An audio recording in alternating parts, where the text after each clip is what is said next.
قربان جاؤں اپنے نبی کی آل پاک پہ،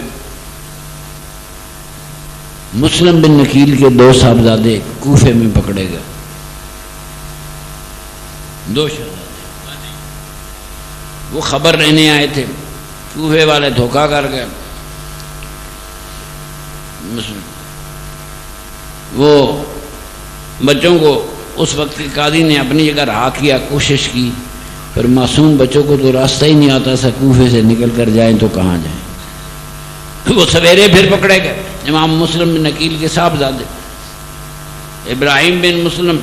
محمد بن مسلم، کچھ 6 7 سال کے بچے سن، ان کو کیا پتا کہ کون سا راستہ بغداد جاتا ہے، کون سا مکے جاتا ہے، اکیلے 2 بچے جا ہی کیسے سکتے تھے، پکڑے گئے، شہید کرنے لگے۔ تو 2 بھائی تھے، دونوں کی ضد تھی، ایک اس قاتل کہتا ہے پہلے میری گردن اتار، میں بھائی کی گردن اترتی نہیں دیکھنا چاہتا، دوسرا کہتا نہیں پہلے میری اتار، میں اپنے بھائی کی گردن اترتے نہیں دیکھنا چاہتا۔ 6 سال کے بچے دلیر ہے، میرے نبی کا گھرانہ بزدل ہو ہی نہیں سکتا،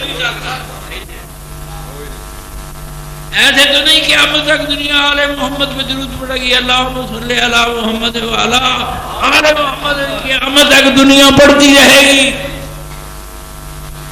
بچے ڈرے نہیں، صرف ایک کہتے میری پہلے باری لیا،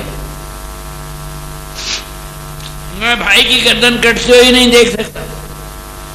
دوسرے نے کہا پہلے میری باری کر، میں اپنے بھائی کی گردن قاتل کو کہتا کہ نہیں دیکھ سکتا،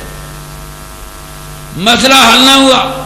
دونوں بھائی کہنے لگے صبر کر، ہم تمہیں طریقہ بتاتے ہیں، ہم سجدے میں جاتے ہیں، تو دونوں کی گردن اکٹھی کاٹ لے۔ نبی کا گھرانہ مرنا جانتا ہے، جینا جانتا ہے، وہ لوگ مر کر دنیا کو زندگی کا سبق دے رہے ہیں۔ 6 سال کا بچہ بھی مرا تو جرت سے مرا، 6 سال کے بچے نے شہادت پائی تو جرتوں سے پائی۔ مسلم بن عقیل کے صاحبزادے تھے، اللہ کربلا والوں کے درجے بلند فرمائے۔ ویسے تو میرے آقا نے لاکھوں کروڑوں مسلمانوں کو شہادتیں عطا فرما دی، مل گئی، مگر وہ شہادت جو شہادت کبریٰ ہوتی، میدان جنگ میں دشمن کے ہاتھوں شہید ہونا،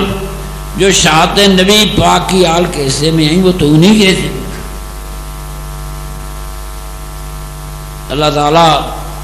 آپ کو میرے نبی کریم کی آل سے محبت کرنے کی توفیق دے۔